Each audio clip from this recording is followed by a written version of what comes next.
We love this church. We love this church. Pastor Andy and Lindsay were the youth pastors for my boys. And so I am so thankful to be able to pour back into this church because they poured into us. So and seriously, I'm very thankful for Pastor Andy and Lindsay. It's fun to watch you guys grow up and walk in the ministry God has called for you. So thanks for having us. When Lindsay asked us to pray about the word flourish, it just resonated right away with Laura and I. We were just like, wow, that's an awesome word. And, we both like to do a little homework on what words mean.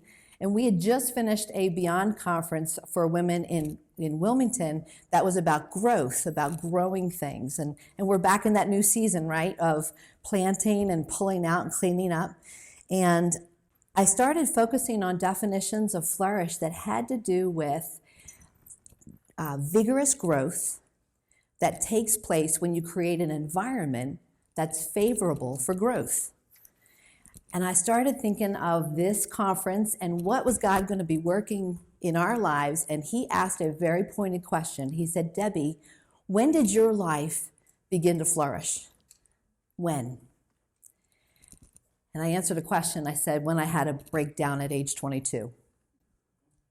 I began to flourish after I had the breakdown. Because what happens in the spring, right? We're going to go out in our flower beds and we're going to start pulling out the things that will hinder new growth. And what do we put into the soil? Like Miracle Grow, fertilizer, things that will help it grow. And he said, when you were 22, did I not uproot so much out of your life that was keeping you from growing, from flourishing? And then I began to pour truth into you. And he said, that's what I want you to share about today.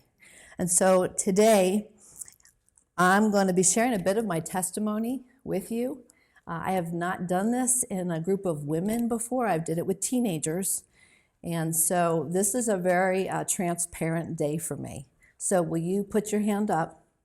I promise to still love you. Now, I am a speaker with props. That is kind of the way God tends to use me. And so I brought some things with me today that I think hit a point home. This is worth everything to me. Anybody have a clue what this is? Forceps? No? Anything else? Any ideas? Oh, what? A tooth remover? A horse tooth remover. Hey, I'm going to go with that. Well, here's the thing. What's that?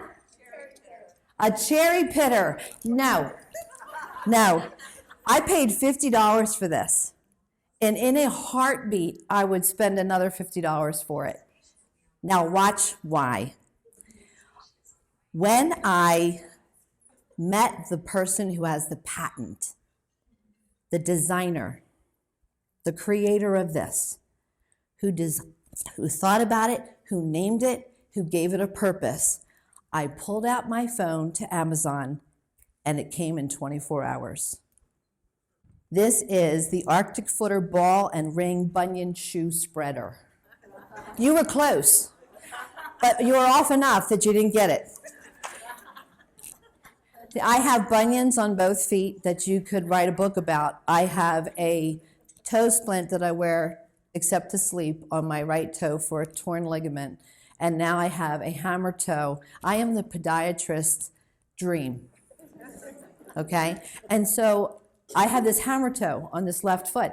And basically what it means is it is a knuckle that sticks up. And so all the cute shoes that you're wearing, I can't wear. Remember the old Sunday school song, Deep and Wide? I have to wear that kind of shoe because I need deep and wide to fit the hammer toe and the bunion. Now you laugh, but that is a big deal. When you want to look cute and you have these feet and God says, give thanks in all things, right? Well, I heard what this was about by the creator of it, the guy that has the patent for it. And he says, Debbie, give me your shoe. So I took like a Sperry, like loafer, which was rubbing like a bunion, like a callus on the top of my hammer toe. And you take this in, and this ball goes in the place where your hammer toe would stick in. He squeezes my shoe, right, the leather shoe. And so while we were sitting there working on one of my kids' feet, we're just waiting, and I'm curious as all get out because now I'm sitting there in my socks. And after 15 minutes, he took it off, and there is now a beautiful raised bubble where my hammer toe goes. And so I put my foot in, and I stood up, and I went, how do I get this? He gives, it's $50 on Amazon. I had this coming because you see, I spoke to the creator, the designer, who gave it a name, who gave it a purpose. It always had value. But until I spoke to them directly, it didn't have value to me. But it travels with me. You guys pay, you take extra suitcase for things. I will take this. How bizarre is that? Now I thought, boy, doesn't that, if you hit the next slide for me, boy, if that does not preach to my heart. You and I are looking for our identity. We're looking for our purpose. Our identity and our purpose. But you have to go to the creator of you, the one who decided what you should look like, what you should be like, who defines you, who names you, and gives you a purpose. Apart from him, this meant nothing to you, but now some of you, I'm telling you, there's at least one of you in here going, I'm going to write down the name of that thing and order. You're like, yes, I can send you the link, okay? Because now it has value to you, right? It'll change your life. They wrote a movie about me called Happy Feet. So for me, this identity issue was a huge, huge deal. This is where my breakdown came from. And so this verse here in Psalm 139, I know that you are used to it. Don't let your brain go right now and say, I know that verse already. We're going to look at it with a lens that says, the creator of me, who defines my identity, gave me a name, gave me a purpose. It says, God, you created my inmost being. You created me. There are no oopsie children. There are no mistakes. There were no daughters that were born that should have been boys. You were made just the way you are, created, decided before you were conceived. He thought of you. So if somebody has told you that you were the surprise child, maybe to your mom and dad, but not to the one who created you. You were created you created my inmost being, my deepest part of me, the part of me that is my personality, the part of me that I'm afraid, things that make me, I'm afraid of snakes, things that I like, my dreams. He has made you quirks and all, just the way you are. And very unique. It says, you knit me together in my mother's womb. Now, how many of you guys knit or crochet or weave or anything? It's not a whole lot of people anymore, right? But I don't know how to do any of that. But I do respect the fact that people who knit don't do it while doing 300 other things. When you knit, you're counting stitches, and if you make a mistake, you undo it, right? You're very intentional. Sometimes we look at our lives and we feel like when God made me, he made me like tossed salad. Just throw it in. A little bit of extra of this, throw it in. No, he knit you. It was very, very carefully planned. He calls you names, fearfully and wonderfully made. Not fear as in, oh my gosh, that's the scariest thing I ever made. Next. It's fearful as in, you're like, oh, wow. God's like, I am amazing. Look what I made. Your works are wonderful. I know that full well. My frame wasn't hidden from you when I was made in the secret place, when I was woven, right? Woven, carefully woven together in the depths of the earth. He knows your frame, how tall, how your body's shaped. None of it is a mistake. You look at a women's magazine and you immediately decide you have the wrong shape. Right? Well, the person next to you who's admiring your shape thinks she's got the wrong shape. Your frame was determined by him. Your eyes saw my unformed body, and all the days ordained for me were written in your book before one of them came to be.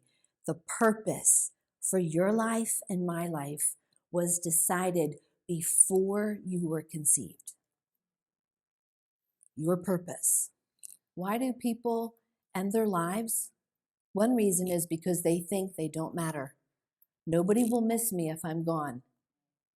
And it's not accurate. You were created for a purpose. Well, the struggle is real. We go back to those two questions, your identity and your purpose in life. We hear this as Christians, and I think a lot of times we have it up here, but we fail to let it get down here and really truly believe it. I can believe it for you, but I have a hard time believing it for me, right? Because after all, you're put together a whole lot better than me, and therefore I don't matter as much. And so we really struggle because we want to answer those two questions. Now, if we pull God out of that picture, maybe we say we don't really believe there's a God, or we don't really believe that he's there for me. He's not relevant in my life. And we just kind of pull that God piece out. Then what happens is we are left to figure out who we are on our own, and we get stuck. I mean, none of you knew what this was. And a lot of people are going, I don't like the way I'm created. I don't even know what I am. I was born in the wrong family. I was born in the wrong century. Sometimes your kids might tell you that, right? You're in the wrong century, Mom. Sorry, Dan. And so, unless we go back to the Creator, we can't answer those questions. We can't answer the questions. So we do the next brightest thing. We ask our peers to define who we are. We ask our peers, we ask our family, we listen to what our moms and dads say, and we take that as golden when we're kids. We didn't want another kid, but then we had you. Now, that's not a parent that doesn't love their child. It's a parent who's saying, we weren't planning on another child, and then there was you. And when you're a kid and you hear that, doesn't that do something to you? I wasn't wanted. From the beginning, I wasn't wanted. And yet the word says you were created for a purpose exactly the way you are. So when we ask our peers, we ask our family to define us, or we ask social media. That's fun. We used to say just in the checkout counter, it was the magazine. If you don't have your hair a certain way, then you're just not in it. Now it's social media. And now we're up against Photoshop. It's just tough. It's tough. And yet we're still trying to find out who we are. Who we are. Other people, whether it's our peers or our family, they were not there when we were created. They don't know the whole package of the past. They don't know the whole package of our lives right now. They don't know everything you're thinking. And they know nothing about the future. Nothing. So why would we put so much power in the hands of somebody else to define who we are if they don't have those answers? Why would we put it in our power to define who we are when we don't have that kind of knowledge? You have to go back to the Creator to find your identity. Now, I brought another thing with me. I love gadgets. Anybody else have a label maker? And you start labeling your house. I don't know what it is about it. I feel like I have power, when I have this. And when we put a lot of value to the opinions of our friends or our peers to define what we are, we're letting them be the label maker. For example, I happen to have plugged in here the word Snickers. Now, Snickers is my gray dog. And because I control the label maker, I'm going to tap this and give it to Laura, who has bunches of cats. And I say, I want you to put it on your cat. Now, is that accurate? But do I have the right to try to do that? Yeah, sure. Because if Laura says, sure, you can label my JJ cat as Snickers, the dog, I'll let you do that. And you're all like, that's so stupid. But would you let other people label you? And it's not accurate. But if she believes what I say and she takes this and puts that on her cat and labels it a dog, she has given authority to me to label her. Versus she could stand up, right where she is, right now. Come here, Laura. She has no idea what I'm doing. Come. I want you to go put this label on JJ. This is a dog label. You have to. Do you see what happens when you take a stand and go, that is not me? Now her cat's identity is accurate. And I'm sitting there going, oh yeah, I'm going to find somebody else. I'm going to label your frog. You know, this person is looking to have influence and label somebody. But the power of it comes when you take it and you take it upon yourself. Now, we have a lot of good friends who want to put labels on us because they love us and they mean well. And frankly, we do the same thing. But the challenge comes from when you're labeling performance or a position that you have as opposed to your identity. Listen to this difference. I work a lot with teenagers, so it's the land of hashtags, right? Hashtag perfect friend. Do they mean well? Right? What are they trying to say? They're trying to say, you are such a good friend. But when you label on Instagram, perfect friend ever, then that girl that gets labeled, somewhere inside, her identity is grabbing onto perfect friend. And now she can't let her friend down because then the hashtag won't be accurate. And she starts living under this label. What would be a better label, but would use too much expensive tape, would be hashtag, you are such a good friend when you listen really intently to what I share with you on hashtag. That's not a thing. I made that up. You be ready. It's coming. Okay? And you heard it here first.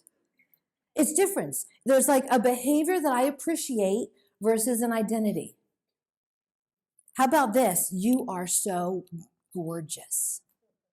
Now, did we all look gorgeous at 7 a.m.? The answer is yes. Look, all the heads are like, not here, sister.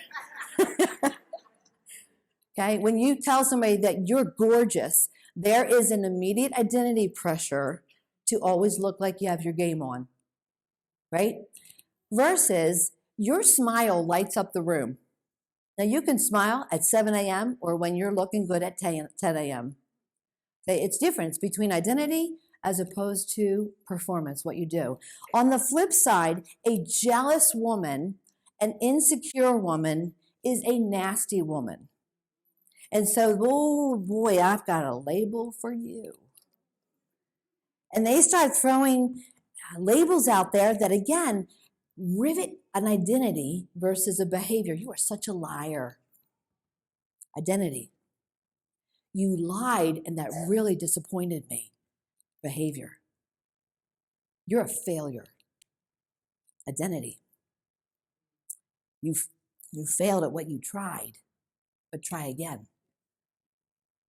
That's behavior versus identity. But what happens is, how about this one? You're so ugly. You are ugly. Identity versus your attitude is just looking mean right now. And it doesn't make you attractive. Behavior. But think of the things that have been said to you over the years, or maybe that you've spoken to other people, and you're not thinking about what's happening to the other person.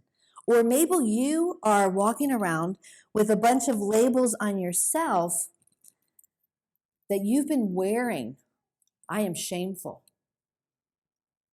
I'm rejected. I'm left out. And these are labels that you're wearing because somebody has spoken it to you, but you haven't known how to get it off. And when you're little and you hear those names, whether it's from your parents, family member, or someone on the playground, you don't know as a fourth grader, oh, that's a false identity. I'm just going to get rid of that. They don't know that, and they get stuck with it on them.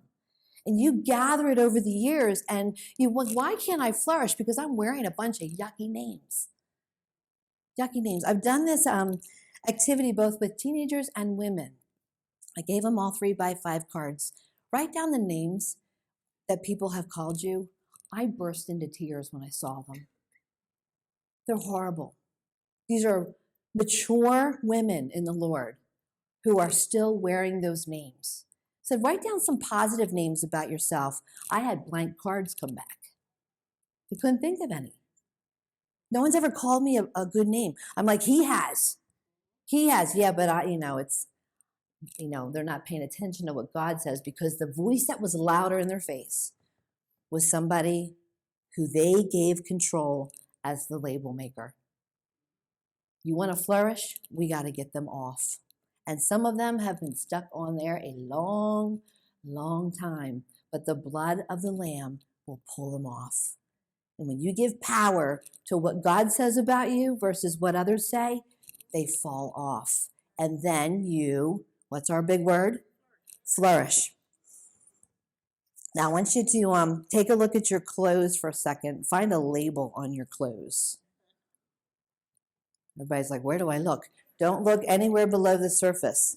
Maybe look at your shoes. Find a label.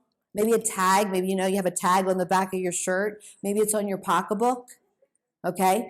Now look back at me. You all have a label on there. If you take off your coach label off your pocketbook and you stick it on your neighbor's pocketbook, does the neighbor's pocketbook become a coach pocketbook? Not at all. Because the coach is a label put on there by the designer of that bag. Now, let me take it a step further. You purchased your bag. Are you allowed to take your label off and do anything you want to with it? Yes, because you purchased it. Now, let's take it back to ourselves. He has put a label on his children. Beloved, friend, daughter, chosen, fearfully and wonderfully made. Those are his labels for you. He is the only one allowed to have the right to define who you are, because he created you. So nobody else is allowed to put a label on you. They don't have the right to do it. He purchased you with his blood, and because he did that, he has the right to work in and through you to accomplish his purpose through you. He purchased you. You belong to him. The very one who said, I'm going to fashion you. In fact, the way he made you fit already with his purpose for you. He didn't design a purpose and then, she didn't come out just right. We'll find something else for her to do. He designed you for a purpose. The purpose came first. And he has the right to label you. He has the right to work in your life because he's purchased you with his blood. We get it mixed up. This next verse in Ephesians, this verse was the life changer for me. I like it in the Message version. It is in Christ that we find out who we are. There's your identity. And what we're living for. That's your purpose. Long before we first heard of Christ and got our hopes up, he had his eye on us. He had designs on us for glorious living. Part of his overall purpose, he is working out in everything and everyone. It is in who? It's in Christ. It's in Christ. It's in your relationship with him is the only place you can find out your purpose. Find out your identity. Going back to the one who created you. And he created us so unique. I'm so glad we don't have, and even if we had identical twins in here, they're still different. So I want you to get yourselves in a place where you can stand up and sit down. Okay, so just move your little pile of what's in front of you. Just get yourselves ready. And if standing is a real issue for you, then your standing moment is going to be raising your hands. Okay, we'll give you an out. I want to just do something fun to demonstrate how different we are. Remember the Would You Rather games? Okay, are you ready? So I'm going to give you two options. We'll do a couple of these. Would you rather? There's two choices. Listen to them both. The would you rather person who stands is saying, yes, the first one is for me. Watch this. Tonight is a Saturday night. You have an option. Would you rather spend tonight with two awesome friends or continue a day of 50 people and just have a great time with a big party with the Lord? So the two people, you want to just bend it with two people stand up. Do you notice not everybody stood up? These might be more the introverts, right? You've had it enough today, but you're not the same. Sit down. I want to see another characteristic about you. You're going to go on the same amazing vacation. Would you rather plan every single step and know everything that's happening, or would you rather get surprised at work? Here's your bags packed. Who are the planners? Stand up. Oh, look how many people like to be surprised. Very interesting. Sit down. Would you rather it always be fall and winter, or would you rather it always be spring and summer? The winter babies, the winter, fall and winter people, stand up. Wow. And you are fearfully and wonderfully made, just the way you are. But we will pray for you. Last one, ready? Would you rather be the behind the scenes person, or do you love a microphone? Behind the scenes people, stand up. All right. Laura, don't you sit down. You both, but you get a microphone. Go ahead and sit down. Go ahead and sit down. Look, it's fun to do that, but we can embrace being different. We can laugh about it because he's created you to be unique. And yet there's this piece of us that works to find our identity by fitting in versus being us. You know, we laugh because you all are like, wonder who's standing. Should I stand? Should I sit? Some of you probably lied to fit in. You know, I'm not standing up. There's only 3 other people with winter, and I really do like skiing, but there's only 3 people, and I'll look like a, you know what I'm saying? Like, we want to fit in. We want to be unique. We want to be valued for being unique, and yet we find our identity in fitting in. That's a challenge. The culture says, define yourself by what group you're with. Now look at colleges. You go off to college, and that's one of the appeals of sororities and fraternities, right? There's mixed feelings all over the place with that, but it's this identity. I want to have a label on my shirt that says I am in a particular group of people. That's who I am. You know, and yet we do that. We look for what the culture says is very appealing to be in.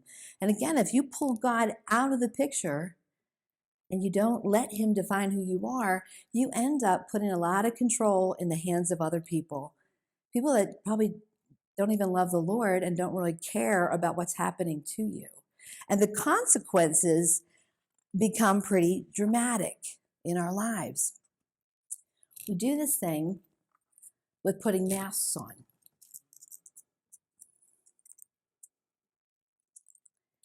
I got these different masks because I want to fit in, because my identity will be secure if I fit in with my work friends. Now, I just retired from almost 30 years working as a physical therapist. And I will tell you that the environment in large hospital is different than being a pastor. Very different. Especially if you're in a secular job, right? It's very different. So in order to fit in with my work friends, I need to put a certain mask on to blend in with them. It doesn't mean I agree with everything that they do, but I want to fit in. Why do I want to? Because he's wired me to want to fit in with him. He's wired us to want to know our purpose. So I will run to him. But remember, if you pull the importance of God out of the picture, then you're looking elsewhere. And so what I found in my years at Christian Hospital is I didn't have to use the same language as my coworkers. I didn't have to laugh at the same jokes as my coworkers. But you know how you can just silently sit there and kind of go, and it looks like you're part of it, but you're not really part of it, because I really didn't curse like them. But I also didn't stand up for what I believe. And I just kind of flew on, stay under the radar. If I stay under the radar, then I don't get shot at, right? I fit in. Well, then I go to church. I have this face, the church face. Your leg could be hanging off. How you doing? Blessed. Oh, God is so good. Praise Jesus. And in the car, you were just saying, I'm telling you, if she's there in my seat, that is it. That is it. And you walk in the door and the greeters are like, hey, it's great to have you. And you're like, who is she? I can't even worship because that's my seat. I've been sitting there 40 years. And so while you're there at church, a work person comes in and they're like, you're here? Kind of like, that's the biggest shock in the world. And you're wearing a different face. And they're like, I didn't recognize you because you usually look like this. Oh, well, and you can't dig your way out of that. There's no way. And then you go home for family lunch with the church face. Goes away because now it's a mess, right? Especially when you got kids or you got drama or that uncle comes, right? Or you have the sudden surprise of your mother, right? But she's invited the pastor. So all is well. We choose to keep our house this way because we value our children the most. Do you see what happens? Then there's the neighbor face, the gossip in the neighborhood. And then there's your Friday night friends that you happen to see your pastor there and your mother. And now you're sitting there like this. I don't even know what to do. And we're all laughing, but raise your hand if you're like, I get it. I get it. It's all because we're desperate to fit in. We're wearing masks so much that we just don't know who we are. And this leads to sometimes putting the wrong mask on at the wrong time. I grew up in Philadelphia, and I went to a public school, and I drove like what would be like a public transportation to get to school. So all day long, I'm hearing certain language. And I'm not standing up on the bus going, boys and girls, we shouldn't use those words. I'm just kind of like flying under the radar, sometimes laughing at the jokes, which I know are wrong, but I want to fit in, right? And so I got home. I remember this one day so clearly, and I dropped milk on the kitchen table, and the F-bomb came out. And everybody was like, oh. And even I was like, oh. Because that's not like me, but I also don't resist. I didn't say it at school, but I heard it so much. It was almost like there was a time warp, like the milk was spilling and everybody was frozen. And I didn't know how to get out of that. Because the masks were so intertransferable that I had lost who I was. So I want to share my story with you. Here's a picture of my house growing up. The red car is my mom and dad's. They are still there up until a year from now. They'll be down in our area, so I'm excited. But I grew up in Northeast Philly, and this next picture is my high school. It was huge. I had over 1,000 kids in my class. It was one of the better schools in Philly, but I did not look back when I graduated. Okay, it was hard. I was in AP and honors classes, but I was always the dumbest one in the AP and the honors classes. Do you ever feel like you just can't beat it, right? So yes, I was in good academic track, but I went through all those years feeling dumb because I was always the bottom of the curve. I also played sports. I was okay, but I was not the one they wrote about. It was not the one, like if Debbie Kahn was sick, nobody went, oh, rats. Like, we'll just put somebody in else for her. And I knew it. I had a picture. This is my family. I had and I have great parents. So as I share my testimony, I am being very clear. Many of you guys here know my mom and dad. Phenomenal parents. Godly parents. Not church parents, godly parents. There's a difference, okay? My dad is the picture of the Father heart of God to me. Okay, let me just lay that groundwork. My sister is 3 years younger, Pam. She lives in Maine. She is a very close friend. There is not drama with my sister. There has never been drama with my sister. So I want to lay that really clearly because I don't want that to reflect on my family. Now, my parents were high profile in our church. They were both school teachers. My mom was a teacher at my school. That poses its own excitement, when you are Mrs. Khan's daughter. She failed me, and I say, you earned it. And they're like, yeah, But my mom and dad were very high profile in church. They still are. And as a result, I lived under a certain amount of the pastor's kid type of, feeling where everybody, like the Khan family is perfect. Look how good the Khan girls are. You feel like you're in a fishbowl, right? We had a good, charismatic Methodist church, a really good church. It was not a drama-filled church. But sometimes when people put labels on you, meaning well, you interpret it as your identity. So when you hear a few times another mother say to their kid, why can't you be like Debbie Khan? You hear that and go, I am not allowed to fail. I am not allowed to get way off track because I will let them down and then I'll let my parents down, and what will the church as a whole say? So I really began to identify as having to be perfect. My way of countering that pressure was to become like that hamster on that wheel, just running and running and running to be perfect. Performance is everything. Appearance is everything. People pleaser. I did pretty good.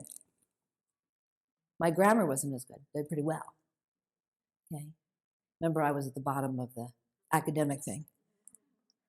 But in 6th grade, I really gave my heart to Christ, baptized in the power of the Holy Spirit, and I began to change. My quiet time became for me, began to journal. My youth group, I went to it. Of course, when you're the Con girls, you go to everything, right? Every service, you go. Youth group, you go. About 50 kids go to youth group. About 3 or 4 are serious about their faith. So I feel like the oddball there. I feel like the oddball at school. I became the brunt of jokes for being the good kid, for the morals that I had, which was being driven by the Holy Spirit and good counsel from my parents, wanting to fit in. At youth group, they were kind of crazy. They kind of looked like my school kids. I had these 2 polar opposite pressures. And I'm trying to please everybody because my identity is now based on making everybody happy. High school had a lot of cliques. I was telling my parents, I don't have any memories of anyone from school inviting me to come hang out with them. 4 years in high school. I'm like, who? No. My peers were like my church friends, but that's a lot of kids in your high school for 4 years to have nobody say, can you come hang out? I have no memories of that. Did I block them? I don't know. That's really sad because I didn't fit in. I wore the mask, but they knew that I still had this moral code that I would ruin the evening. So they don't invite her. And thank God this was before social media because I was not aware of everything I was missing. They have a lot harder today. So I found myself trying to fit in, putting on these different masks. And there were times that it wasn't going well. I felt really, really torn by people's opinions of me. And people can say things, people can do it with their face. Those eyeballs tell you real clear that you are not cool right now. You walk in the room and it gets quiet. So what was wrong with me? What do I have to do next time so that they'll let me talk with them? Now, I was just feeling like I was trying harder and harder to be perfect. And I found myself trying to please the adults in my life more than my peers because the adults were very big on giving praise. Oh, you did such a great job. You are the best at this. You are such a good kid. And I was like, tell me more. Tell me more of how good I am at something because my identity is wrapped up around this. Well, it leads to a big problem. Look at this next verse. It says, the fear of man brings a snare, but whoever trusts in the Lord is kept safe. Now, that word snare is similar to a dog's choker collar. Same idea. Alan, can you give me a hand? Can you give me a hand here? Okay. Now, what happens is, just going to kind of keep it here so it doesn't fall down your arm. When you are afraid of people's opinions, when you put too much value on the opinions of a person, it's like sticking a choker collar around you. So that when I want you to do a certain thing, Helen, I might be your parent. Stand still, hold your hand still, and you can walk around, but oh, she's going where I don't want her to go. I start pulling, right? Now that's what some of us grew up with. Well, what if your fear of many people's opinion, start walking around, Helen, go ahead and walk around. Your parents are saying, oh, good job, Helen. Your boyfriend's going, oh. You see what starts to happen? And then, oh, there's your youth leader, who says another thing. And this poor person cannot go anywhere because too many people's opinions are controlling them. And it paralyzes you. And you start to rebel saying, I don't care what anybody thinks. You really do. That's why you got there. And so you feel like, I just want to crawl in my shell and stay put and not offend anybody. Is that flourishing? No. Thank you. Thank you so much. The fear of man brings a snare. Well, this was me. It's painful. It's exhausting. I'm getting pulled in every direction possible. And I got to a point where I had to ask this question. I had this mask on my face. You're going to hit a button for me. I don't even know who I am anymore. I think it's a hand. I think it was, let's go forward to a hand. And so here I am. I graduate from University of Delaware as a physical therapy degree, which when you say that to people, they go, oh, you must be smart, right? To which I would go, yes, not that smart, but I'm smart, right? I married a really good guy. I was in leadership in college, in a varsity.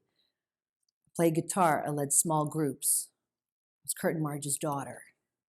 I was doing all these things that people would go. And then I get married. I move from Philadelphia down to Delaware, and I don't know anybody. I am an extrovert in an environment where I don't know anybody. And I go to work in an ICU, not feeling confident in what I'm doing because I'm a new graduate, and my daily prayer going to work is, God, don't let me kill somebody today. And it was a real, because that's a big fail, isn't it? That's hard to get out of that one. And so over the course of 6 months of being married, my husband is starting his own job. He's working like 60, 70 hours a week. And I have no friends. And I go to the hospital. I don't feel confident there. I have a church I'm in that I don't know anybody there. I don't have any leadership roles. I don't have anybody I'm discipling. I don't have any girlfriends. And I start to feel myself get unsettled inside. And my dad, he gives me this book called Inside Out by Larry Crabb. Don't read it unless you really want to cry. So, and it's about, he says, Debbie, I read this great book. You'll love it. Well, of course I'm going to read it. Why? Because I want to please my dad. So I start reading it, and I'm answering these questions, and it's about, do you really know who's on the inside of you? And I answer the questions. I read chapter 2. I didn't answer them right. So I'm on chapter 2. I'm already failing at the book. But I keep going because I have to please my dad. And so I'm reading it, and the more I'm reading it, the more I'm realizing I'm a mess. Like, I'm not really good at anything. And so my husband works these long hours, and I'm sitting home, and I'm cross-stitching. I don't even like cross-stitching. I have nothing else to do, and I'm reading this stupid book, and I'm getting worse and worse on the inside. I felt like the ground that I'm walking on is shaking because I don't know who I am. It was the lowest point of my life because, you see, my identity was wrapped up in a whole lot of names and being popular at school. My identity was wrapped up in having ministry because people who play music and lead Bible studies, they're more important than everybody else. And that's what I believed. And I started to not like myself. And so week after week after week, I come home from the hospital, I take off my scrubs and I start to cry. And I have no one I can talk to because I can't talk to my husband. He just married me. It's too early to get out. I can't call my dad because he thinks I'm thriving reading this book. I mean, I can't talk to the pastor. I'm new to the church. How will I ever have ministry if he looks at me crying all the time? And I entered a very, very dark place. There was a point where I questioned living. It's a big deal. I'll bet there's a lot of people in this room who have wondered that at one time or another. And so I hit a place one particular day. I'd had it. I just had it. I was in my bedroom, and I'm a Christian. I'm a spirit-filled Christian. And I asked the Lord, well, let me correct it. I shouted at God. I'm like, where the heck are you? Like, what do you care? Like, what are you going to do with me? Look what I have. I have nothing. I am nothing. It was quiet. I kept yelling. I thought if I yell louder, maybe he'll answer. And I shook my fist at God. And I said, you don't even care. And at that point, a still small voice spoke to my heart. And he said, Debbie, tell me why I should love you. Yeah, tell me why I should love you. And I looked down and I said, wow, I have a jacket on. And it says that I am Curtin Marge's daughter. And in this vision, it was a vision God gave me. I'm sorry to back it up. It's this big white room with white pillars. And I see these big legs, like the Lincoln Memorial, like God's legs. And this is where the voice came from. And so I show these legs. Curtin Marge's daughter went. And this finger went, not mean, just take it off. So I took it off. And then there was another jacket. You have a degree in physical therapy. You dated the great guy in high school. I'm telling you, I had 20 jackets that started to come off. He was stripping away everything I had based myself on. Stripping it away. It was the scariest thing I've ever gone through because I was so ready for him to look at me and go, I'm so disappointed in you. And I had this, I don't know if there's any more. I got to a point where I had no more jackets to take off. And I stood there and I was humiliated. I'm like, there's this pile of me on the floor. And I was kind of like just, I didn't know what to do. I mean, I can't speak for myself. Everything I thought was worth something is on the floor. And he goes, right there. That's what I love, right there. I'm like, what? He's like, I love you because you breathe, because you are mine. He said, Debbie, I appreciate this stuff, but it's not who you are. It's what you do. And I'm glad you do it, but it's not who you are. And right then, something happened inside of me. If you can hit the next slide. It broke free something in me that I could be free to be me. And I start sobbing like the big, hard, ugly sob, of freedom. And right then my husband walked in the door. And he's like, what happened to you? I'm like, and the legs and the jacket, and I'm just free, and he just loves me. And he's like, Debbie, do you need me to do anything? I'm like, no, isn't it wonderful? And he left the room and shut the door. What man knows what to do with that? And I will tell you that that was the beginning of me flourishing. You cannot flourish until you take away all the false identity you've lived under. Being free to be who you are. I had more peace.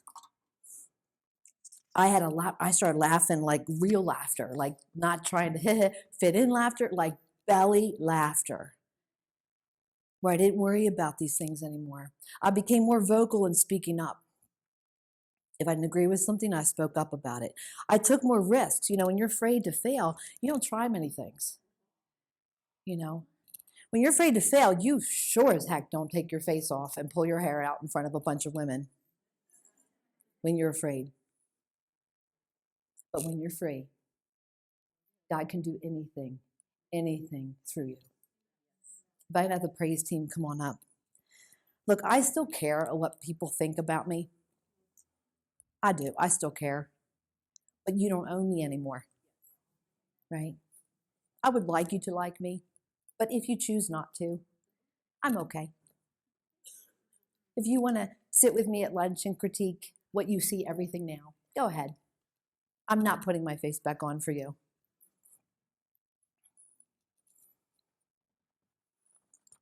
Who you are is so much more than what's on the outside. And so there's a special music that is going to be sung that I just love it. The words really, really encapsulate what we shared this morning. And this is what I would like to invite, even while you guys are singing. If the prayer team can come on up and just kind of spread out across the front here. This is the prayer team that you know your prayer person. Come on up, okay? Laura, if you can come up too. All right. And Linz, if you can come up. Here's what I'm challenging you. There might be something in some piece of today that God is tugging at your heart. Maybe you're looking at this and going, I don't know who I am either. But you've never asked Him. You've never asked Him to define who you are. He already has it. Maybe what you're struggling with, I want you to close your eyes just a second. God, I would like you, Holy Spirit, to reveal if there is a particular name, a label that I have not been able to shake. Put that word right, God, just put the word in front of their mind. And it's not a label from you. And with your eyes closed, just raise your hand if a word immediately came to your mind. Just raise your hand if you see it. Okay. Look up at me with your hand raised. Look up at me. It doesn't belong on you. It's not who He says that you are. And you have the choice to wear it or to destroy it. You give it the power to stick to you. Some of you, today God wants to give you a new name. And so I would encourage that person who's been covered in yucky names, make a choice to call them by name and take them off and say, Holy Spirit, would you give me a name? What do you call me? I have a nickname. My dad called me. I was called Tiger. Heavenly Father, what's your nickname for me? I have a good friend who God said, your name is beloved. She tattooed it on her heart. I'm not asking you to do that, but it's significant to her. Maybe what you're relating to is this is your life, where so many people are controlling you. The answer to that is the fear of the Lord is the one that's kept safe, where I care only about God's opinion of me. And if you're feeling torn in many directions, it's a choice where you almost can label who's got which leash. God, forgive me for allowing that person to control me. Forgive me for allowing the other person to control me. I want to live to please you only. So just stand as they sing this amazing song over you. You can sing it. You can just let it soak into you. I encourage you, if any of these areas have stirred, your heart is getting stirred, do not worry what you look like coming forward. Do not worry about it. Don't worry about it.